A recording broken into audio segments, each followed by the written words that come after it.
Depuis la semaine dernière, avant le week-end dernier, on a une couche de glace qui s'est installée un peu sur tous les lacs, tous les plans d'eau stagnants, hein, pas sur la Marque qui n'est pas gelée. Et donc on a des personnes qui sont tentées d'aller sur la glace. On a en plus la neige qui est arrivée au-dessus.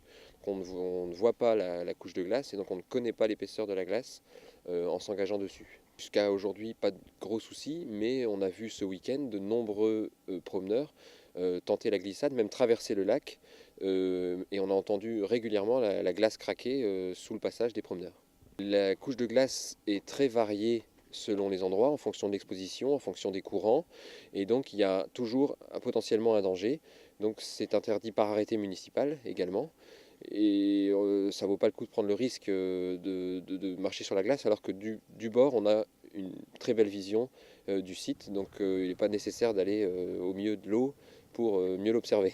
Je traverse le lac, pas de bol, ça craque, je tombe dans l'eau. J'ai combien de temps pour survivre? Très peu de temps à mon avis, je ne sais pas bien combien vous avez de temps, ça va dépendre de vos conditions physiques, mais vous avez très peu de temps.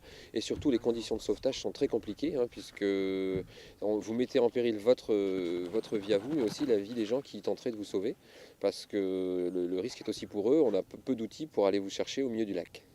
Alors on a des éco-gardes qui circulent et qui vous rappellent à l'ordre. Et s'il faut, on a la police municipale qui est intervenue ce week-end, on a un arrêté municipal, donc vous pouvez éventuellement être soumis à une amende symbolique, hein, de 11 euros. On sait qu'on a autour de 1000 promeneurs potentiellement sur le parc un dimanche après-midi. Après, le nombre de personnes qui sont sur le lac dépendra.